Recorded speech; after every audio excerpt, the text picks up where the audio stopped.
भैया मेरी कही हुई बात ना जो पंडित जी से कुंडली दिखवाए थे रेवड़ी लाल जी की, जी हां, बात बिल्कुल सच साबित हो गई। बताई गई तारीख, शुभ मुहूर्त पर सर जी कल रात गिरफ्तार हो गए। जी हां, दिल्ली के सीएम केजरीवाल कल शाम को 2 घंटे ईडी की पूछताछ के बाद गिरफ्तार कर लिए गए। लेकिन हमको कभी कभी बड़ी चिंता भी होती है इनकी, तो हम सोचे कि इनकी कुंडली दिखा दी जाए ज्योतिषाचार्य को, बहुत बड़े ज्योतिषाचार्य है, तो हम कुंडली दिखौले हैं उनकर। और पंडित जी बतौले हुआ कि 21 मार्च बहुत शुभ दिन रहेगा इनके जेल जाने के लिए। जेल जाएंगे ये, ईडी इनके पीछे पड़ी ही हुई है। वैसे जैन साहब को जब से ये खबर मिली है, सत्येंद्र जैन साहब को, उन्होंने बगल में कंबल अंबल बिछा दिया है, ताश गड्डी उपलब्ध करवा ली है अपने लिए, और अब मिल बैठेंगे चार यार और करेंगे यारी दोस्ती ताजा माजा।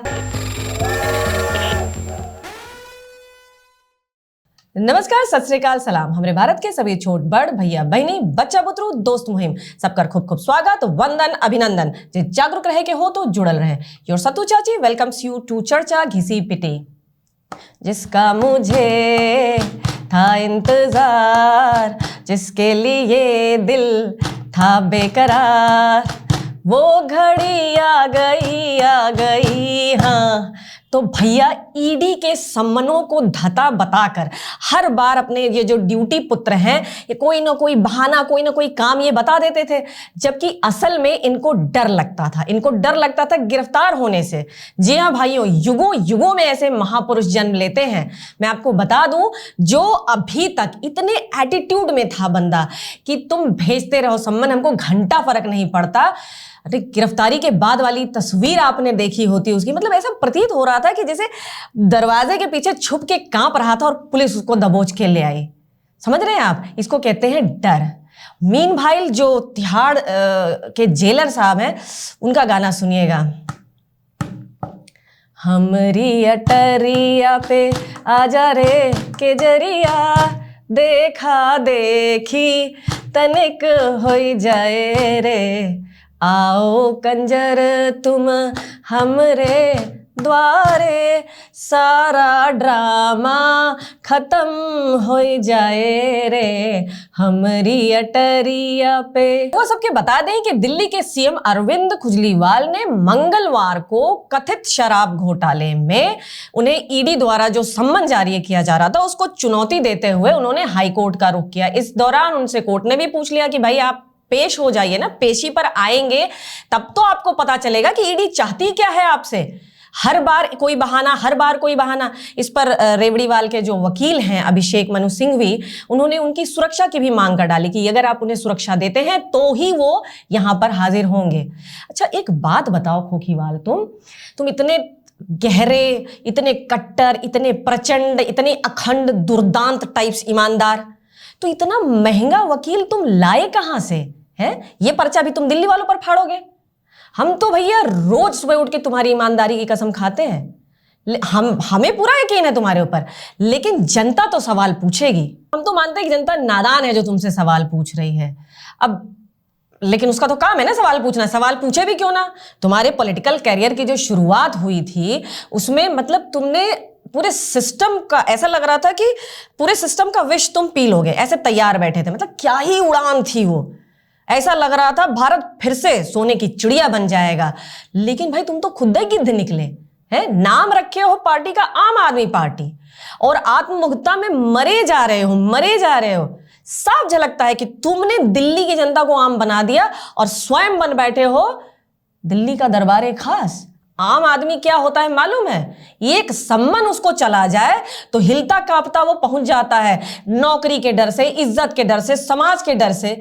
लेकिन भाई तुम्हारा तो क्या कहना, आखिर में धर लिए गए। भैया जब आपकी सरकार बनी थी 2013 में, तो इन्होंने वादा किया था केजरीवाल जी ने कि एक एक भ्रष्ट व्यक्ति को, चाहे वो जिस ओहदे पर बैठा हो, जेल जाएगा। और देखिए समय का पहिया घूमा, बाकी तो गए और ये भी चले गए। इसको कहते हैं प्राण जाए पर वचन न जाए। कौन कहता है ये स्तरहीन राजनीति करते हैं भाई? इन्होंने दे दिया सबसे ईमानदार पार्टी होने का सबूत। वैसे इनको दोष नहीं देना चाहिए भाई, क्योंकि ये तो खुद ही हर बात के लिए बीजेपी को दोष देते रहते हैं। वैसे ये एक मनोवैज्ञानिक सत्य और तथ्य है कि यदि हम अपने जीवन में अपना एक दुश्मन निर्धारित कर लेते हैं तो जीवन बड़ा आसान हो जाता है। पूछे कैसे? मतलब हर बात पर, हर नासमझी पर, हर असफलता पर, हर गलती पर हम उसे दोषी ठहरा देते हैं और हो गया जीवन आसान। यही ये भी करते आ रहे थे अभी तक। अब देखिए, हर बार ईडी के बुलावे पर ये ड्यूटी पुत्र अपने जो हैं वो काम में व्यस्त रहते थे, इतने व्यस्त रहते थे, कभी मतलब बहाने बनाते रहते थे कि काम पर है, ठीक है। कभी बजट आता था, कभी सत्र चलता था, कभी दिवाली होती थी, कभी डायरिया लगता था, कभी खांसी आती थी। और खांसी होना तो लाजमी है भाई। दुनिया का सबसे प्रदूषित, जी हाँ, सबसे प्रदूषित, सबसे गंदी राजधानी है दिल्ली। और ये हम नहीं कह रहे, दिल्ली के एलजी ने पत्र लिखकर रेवड़ीवाल को ये बताया था कि इस स्तर पर पहुंच गया है दिल्ली की हवा, क्या करेंगे आप इसके लिए। हालांकि मेरा मन नहीं मानता कि मैं इनको दोषी मानूं। देखिए ना, कैसा मिकी माउस जैसा मुखमंडल है इसका। आभा देखिए जरा, कितनी मेहनत से, कितनी मुश्किल से इसने शहर को इस पायदान पर पहुंचाया। इतनी विश्व स्तरीय इनकी जो है स्वास्थ्य सेवाएं हैं कि इनके खुद के जो सांसद हैं, जो इनके खुद के लोग हैं, वो बाहर जाते हैं अपनी आंखों का इलाज कराने हैं। अब ये राज्य को नंबर 1 पर लाए हैं, दिन रात कड़ी मेहनत कैले हुआ, ये उपलब्धि हासिल भइल बा है। और ये जो है ऐसे में पूर्वाग्रह में ग्रसित होकर कड़ी निंदा इनके करत हुआ कि काहे दिल्ली ऐसन बा। और ये जो आप फ्री की रेवड़ियां बांटकर और तुष्टीकरण का जो खौफनाक इतिहास रच रहे थे ना सीएए के टाइम पर, बड़े बोल थे, ठीक है। भ्रष्टाचार की काली यमुना बहाकर, खालिस्तानियों को पुनर्जीवित करके, दिल्ली को बीमार बनाकर, जनता को फिल इन द ब्लैंक्स, ये मैं नहीं बोलूंगी, समझकर, पुलिस को ठुल्ले बताकर, सीबीआई को टुटपुंजिया बताकर, प्रधानमंत्री को मनोरोगी घोषित कर आप समझ रहे थे कि आप 56 इंच वाले हो गए।